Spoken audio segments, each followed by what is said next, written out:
Traveling to Europe with 4 kids sounds like a recipe for chaos, right? Missed flights, meltdowns, and security lines, and that I need a vacation after a vacation feeling. We've been there and we've decided that we're not doing that anymore. In this video, I'm going to show you exactly how our family of 6 traveled between the US to Europe, and now that we live in Europe, throughout Europe while living here. So no stress, no chaos, and actually enjoying the journey. These are real tips that we use every single time, from packing to boarding, so that you can skip the travel nightmares and start making memories. By the end, you will know the 3 biggest mistakes families make when they travel internationally, and the simple swaps that keep our trips calm, organized, and even fun for the kids. So let's talk about the core problem. The real reason family travel feels chaotic, okay? One of them is overpacking, and the other is last minute scrambling. Overpacking is the worst thing you can do. Not only does it just make lugging your luggage harder, makes heavy luggage, too many luggages, and not enough space to bring home fun mementos. And last minute scrambling is really simply an easy fix about being prepared. You need to have multiple checklists, right? Your last minute checklist, your packing checklist, your carry-on checklist. All of these things will help the last minute scramble and planning ahead. A few simple steps can really change the game. So if you are interested in that, I do have a 6-module course coming out to help you prepare on how to travel. And also I sell the Stand Store. And also, if you don't know where to start to make your list, you can grab mine in my Stand Store with the link in the description box below if you want to eliminate another task off your to-do list. So not preparing kids for your journey also can be a real struggle. We need to not just put them aside, put them on the iPads and just say, hey, I need to do this. While sometimes, yes, we need to get things done without interruptions, preparing your kids for the journey is a key to success. Adults also not having clear roles and plans for the day is a missed point of communication. It causes undue frustration. Sometimes it causes some friction in some moments, okay? Who is going to be carrying and dealing with the kids during those moments, opposed to who is dealing with the IDs and the boarding passes like that? Who is carrying what suitcase and rolling things? Who is waiting with the kids while the other person checks in? Who is doing certain bathroom trips, and who is sitting with who on the airplane and having a buddy system, okay? Not having clear roles for plans for kids and adults between mom and dad is a miscommunication that can alleviate a lot of friction and tension and difficult moments when you're tired and frustrated, okay? So, new travelers and seasoned parents who still dread flights, okay? Flying is not always fun. Long flights are not always fun, okay? I get it. Whether you are new to this or you are extremely used to traveling by car, airplane, train, or whatever the method is, sometimes flights with kids are just not fun. And we need to have activity bags. We need to prepare them with roles. We need to let them know maybe the layout of what's it going to be, maybe a fun little checklist for those that can read, that can check off, okay, we've got 3 of 6 steps done until we're there. And this could just be fun. Maybe it's new activity books from the dollar store. Maybe it's just fun activity dollar store items that they can use. Whatever it is, we need to figure out a system and a method that's going to work for your specific family to help the dreaded flights. So, step 1, I call it the calm start system evening, the before routine. Before you leave, your packing, your documents, and your no rush bedtime. Assign trip day roles between parents. One handles logistics while the other focuses mainly on the kids. Maybe you swap. Maybe it's during certain times, or maybe it's just for that day and you focus on just that day. Morning departure flow, okay? You need to have buffer time added in, 30-minute buffer time, and an easy breakfast. Easy breakfast, fruit parfaits made the night before, overnight oats made the night before. Maybe you do some hard-boiled eggs and some fruit. Maybe you do a an easy baked pancake and you just the casserole dish and you do it the night before. Maybe you have an egg casserole that you just want to pop in the oven that morning. Maybe it's just muffins and the hard-boiled egg. Whatever it is, make it before so that you can eat it before and you don't have to clean, you don't have to cook, and you just have minimal, easy, and go. So our departure checklist also, okay? Our departure last minute checklist is going to include phone chargers, things that you're still using, taking out the garbage, making sure your keys are with you, making sure your alarm system's on if you have one, making sure your doors are locked, making sure you've emptied all the trash out so you don't come home to mold and stinky trash. If you've used coffee or tea that morning, making sure you've emptied that and you haven't forgotten that in a rush and it's not going to be moldy when that comes back. Things like that. The things that you are still using up to the moment that you walk out the door. Fridge food, make sure your refrigerator is cleared out and emptied. Make those on your last minute departure checklist so that they're not forgotten, because those are things you're using to the last minute that you will forget. Making sure your iPads or whatever, your electronics are charged. So make sure that is done. Step 2, kid-friendly travel prep. Okay, our pre-flight briefing with our kids. And what this looks like for us is, okay, guys, you know we're going. You know that in order for this to work, everybody has a role and a job, and we assign it that are age appropriate. Maybe it's the 7-year-old has this specific color suitcase. The 10-year-old has this color specific suitcase. The 5-year-old has to carry his own book bag, whatever that looks like, okay? You're in charge of a buddy system. Whatever it looks like for you, make sure that they're aware ahead of time. Make sure that they go to the bathroom multiple times before we leave, okay? Making sure that they know that, okay, you have your job, but we are a team. We are a family that works together. And in order for this to be executed, and in order for this to go an effective way that's best for everyone to achieve the same goal, to have success, we need everybody to pull their part, because if one person doesn't pull their part, the rest of the family has to pick up the slack. And sometimes that's okay to do. But just let them know that, like, hey, your role is important. What your job is big. You are a big kid. You are crucial to our family's success. Let's do our part. Let's have a good attitude and let's get to the finish line. And then once we have that next step done, like, you have to roll this until we can check our bag. All right, next is security line, the security TSA. This is what I need from you to do. And then we praise them. You say, hey, you've done a good job. Hey, you're almost there. Okay, our pre-flight briefing, okay, for our kids is important, and let them know that what they're doing is in success for the whole family, and that they're doing a great job, and that it is an important role for the whole family's success. And another great tip is age-appropriate carry-ons, okay? For toddlers, snacks. Really, for kids, snacks. For all ages, snacks. Small toys are great. Don't bring large toys. They're clumsy, they're clunky, they get left behind. Small, cheaper toys are great because they're compact and they're easy to fiddle with, okay? Especially for little fingers. School age kids, games, colorings, okay? Books, that's great to do. Print off some free age-appropriate coloring sheets that are more intricate for older kids. Bring a book and tie in a history book. Have an activity book tailored to the city that you're going to and make it fun and learning experience, right? Go to Teachers Pay Teachers and pull some. Go to YouTube, find some learning videos that are appropriate that maybe you should watch with parents. If not, you've pre-watched them and let them watch it. There are so many school age things that you can do. Teens, devices and chargers or books or arts or whatever that they're into. Legos. Legos are great. We go to the dollar store and we buy dollar store Legos so that if Legos are broken or they get dropped or lost, we're not upset about it, because Legos are not cheap. So we bring a little Ziploc bag full of Legos, and every time my son gets to, okay, pick out your Legos that you want to bring on this trip, and he has this little Ziploc bag of Legos, we take it to restaurants, we take it on the airplane, we take it everywhere. Those are great because they're hands-on, they use their brains, they're off electronics, and they're super fun. But I also know that that's only for specific kids. So if that is up your alley, that is a great thing for kids to do.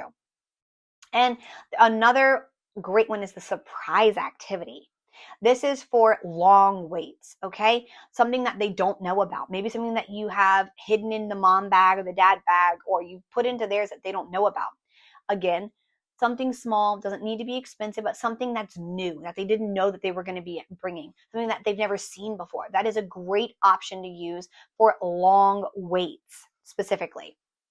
So now that brings us to step 3. Step 3 is the airport and the flight flow, getting through security without meltdowns, okay? One parent preps the passports and the boarding passes.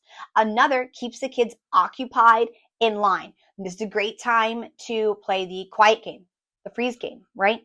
Whoever talks first loses. Maybe there's like a stake at the end. The one person that wins gets a lollipop, like a Tootsie Roll, something small, a piece of gum. Maybe it's I Spy, right? Anything. Or just talk, communicate. Say, hey, what are you most looking forward to on this trip? Hey, do you have any concerns or worries or anything that makes you anxious about this trip? Just talk to them. A great time to talk to them. Just keep their minds occupied during a long line or a long wait. So choose flight times that work with your kids' sleep schedules. If you can, have an early morning flight and then get there, right? That can be harder. Sometimes it's easier to have an overnight flight. Let the kids sleep as much as you can. It's not going to be a great full night's sleep for the kids. Like, just know that. Unless your kid is a gift from God, which all kids are gifts from God's. But unless your kid is, cut that out. We're not going to add that. Unless your kid is super blessed to be able to sleep through a whole flight, know that it's not going to be a full standard night's sleep. But let them sleep as much as they can. So choose a flight time that works. If you're going to go during the day, just know that their sleep's going to be messed up. If you're going to go at night, just know that they're not going to get a full night's sleep and then they're going to have the full day ahead of them. But that almost is like a jump ahead to get their bodies on their new, like the rhythmic time zone that they're going to be in. But just know they might be a little cranky, a little tired. So let them nap as much as they can when appropriate. So choose the flight time that's going to work best for your kids and your family. So keep everyone also hydrated and fed to avoid mood crashes. Everybody knows on airplanes, the air is dry. It's not great for you to breathe in. It's not great for your skin. It's not great for hydration. So keep everybody hydrated, whether that's just water or maybe you bring sugar-free electrolytes. Maybe there's tons out there. Just make sure that like it's not packed with sugar, because a lot of this stuff is just the first ingredient is some like fake ingredient or it's just sugar. Get sugar-free. Get things that actually hydrate and actually help your bodies, because not only is that better for you, it's better for your moods, right? Maybe you bring moisturizer and it's something fun during the middle of the flight. Okay, guys, everybody gets a little dab of lotion and rub it on your hands, rub it into your face, and then it's a third of the way through, half of the way, whatever it works for you, a quarter, or at the end or at the beginning. Oh, it's time for our hydration drink, and it's a little water bottle, and everybody gets their own. Maybe they get to pick their flavor, and it's a little hydration pick-me-up, okay? That is another great thing. And talking about food to avoid mood crashes, this is essentially cutting out sugar. You want high in protein and carbs. This is the best thing to avoid mood crashes, is to avoid the sugar, because the sugar avoids crashes. I'm not saying cut out all sugar. We're not crazy extent like that. But if you can avoid all the sugar-filled snacks, that's in the best interest of you and your kids. Try to find high protein snacks and carbs, because that will help, along with hydration and some lotion on your skin. I've seen people do face masks. We've never done any of those things. But if you have a bunch of little girls with you, maybe a fun little face mask while you're sitting on the plane could be cute and inexpensive, whatever floats your boat, okay? So small movement breaks also before boarding. Don't just make the kids sit while you're waiting to board, because they're going to be on a really long flight. Probably more than 5 hours and under 12 hours or 12 hours, somewhere in that block of 6 to 12 hours, depending on where you're flying to and from. So small movement breaks. My husband, a lot of the time, says like, okay, every 30 minutes while we're sitting, we get up and he takes them for a lap.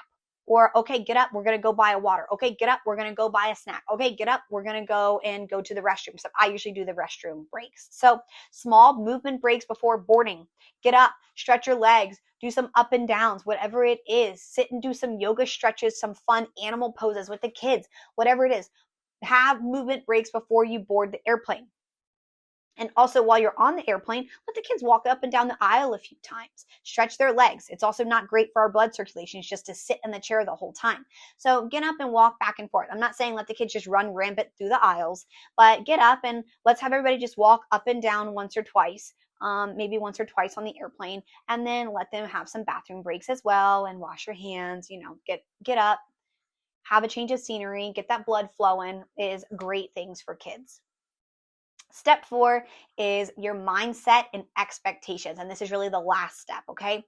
Why lowering your expectation leads to better trips, okay? Because the more rules that you put in place, the more chances a rule will be broken, okay?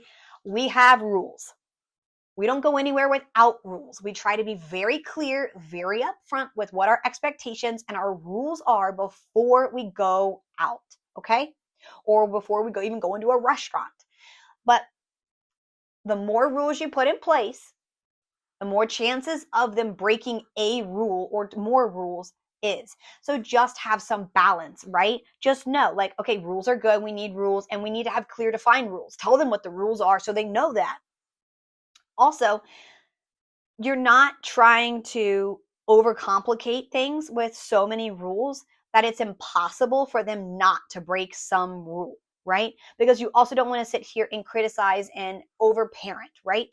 You want them to be fun. You're on a trip to create lasting memories, to build bonds with your family, to have closer, meaningful experiences too. So don't over rulify the fun experience, right? That's what I'm trying to say. So just know that this is about memory building. This is about shared experiences and love and time together, quality time, some of your love languages, right? I'm sure. So just keeping these things in mind. Now lower it. Just know people are going to be tired. People are going to be hungry. People are going to get cranky. People's rhythmic time clocks are going to be wonky for a little bit. People are going to there's going to be meltdowns. People are going to feel tired and maybe be snappy. Know this. Know this going into it. Know that it's okay. Know that you're going to have to work through it, and know that there's an end in sight. And just know, okay, when these happens, this is how I need to respond. Or let the parent that is least tired and has more patience step in and deal with the child during that time. If I'm the one feeling more cranky, I'm going to tag my husband in, and I'm not going to try to deal with that, and I'm going to let him. Or if he's feeling like, okay, I'm really tired and I don't have the patience to deal with this because I'm going to parent in a moment of anger, then I step in and I deal with this. Have that clear communication, right? Because we want to parent in a just, correct way and never out of anger, because that is not what God calls us to do with our children, okay? But we are also humans. We have emotions and we get angry. So just understand that things and hiccups and emotions and tiredness and crankiness and hunger are going to happen. And have some items, some tools in the back of your mind to know, like, okay, during these times, the flight, getting there, it's going to happen, and these are things that I know will work, or some new tools, some new methods that I can do. And maybe it's a simple breathing exercise. Maybe it's mom just gets up and walks through the airport by herself, or dad, vice versa, or up and down the aisles of the plane, whatever it is for you. Just know, okay, that a flexible and a flexibility mindset is key here. And it's okay. We have kids. Kids are emotional. Kids are learning to express themselves, and that things get cranky and tired sometimes, just like us as adults. And just know that it's going to happen, but it's not the end all of the trip. It's just a long journey day. It's a long travel day, okay? And that's all right. So the flexible mindset also not only allows you to get through those moments, but it also allows you in those moments that you need to adjust your plans without stress. When something goes wrong or something's canceled or whatever it might be, it allows you to adjust your plans and make some changes without being like, oh my gosh, what are we going to do? Because you have a backup list of rainy day activities, because you have so much more. And this is also what I talk about in my mini course, okay? Why your flexibility mindset and your mindset shift is so important going into this. It's so vital to also celebrate your small wins, okay? Like, hey, nobody cried at security. That's great. Or, hey, everybody was so patient during our long check-in of our luggage. That's awesome. I'm so proud of you guys. So I want you to try to have a calm start, prep your kids, prep the adults, have a smooth airport flow, and a realistic mindset going into this, okay?